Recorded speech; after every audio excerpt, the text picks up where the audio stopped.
We are Danna and, oh my gosh. Line. We are Danna and Will McGuffey, and we've been members here at NEPC since 2019.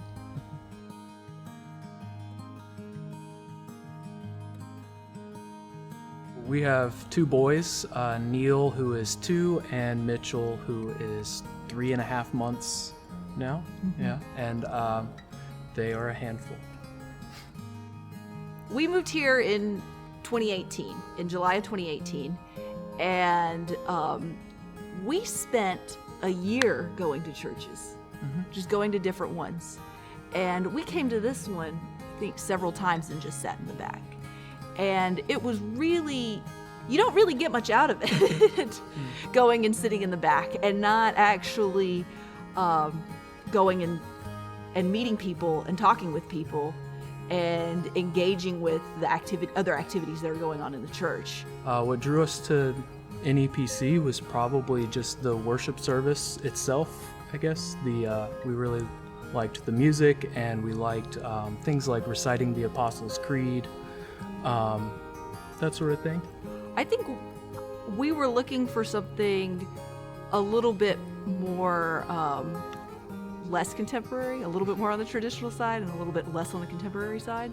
And we thought that NEPC did a great job of blending those two styles. You know, I grew up going to very traditional Baptist church, and then in, you know, my early 20s, our early 20s, we were going to a very contemporary church.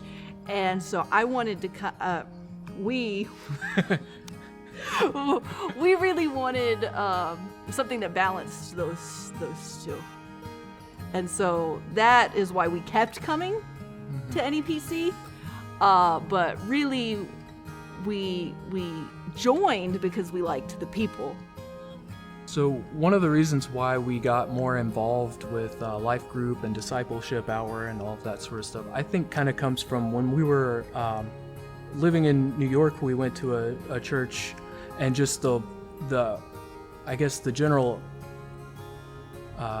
atmosphere, I guess, was that you kind of had to be intentional about reaching out and developing relationships with other people. It was very easy to just blend in and not get involved with things. So it was kind of an intentional effort there. We knew that we kind of had to get into a group if we were going to interact with other people. I would say the benefit of the small group, one of the prime benefits of the small group for me, has been the ability to bounce my crazy questions off of people. Oh yeah. And crazy ideas off of people in a place that is surprisingly non-judgmental.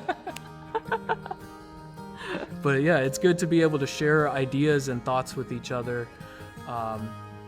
Sometimes we get pretty intellectual in our discussions, but it's also good because we are able to just share the things that we're going through together. Like if we have things that we're struggling with or stressed out about, we can kind of share that with each other and just pray about it together. And personally, I think about before I was getting involved here, when we were just visiting churches and stuff like that, I considered myself to be, to have strong faith and to be reading my Bible and praying and all of that sort of stuff. But I feel like I wasn't going 100% and really diving into it the way that I am now, with having these additional relationships with other people and seeing a side of things that I wouldn't get from my own personal study, if that makes sense. Like, I'm able to see things from other people's perspective, just from them sharing about their way of looking at things, and that helps me to kind of,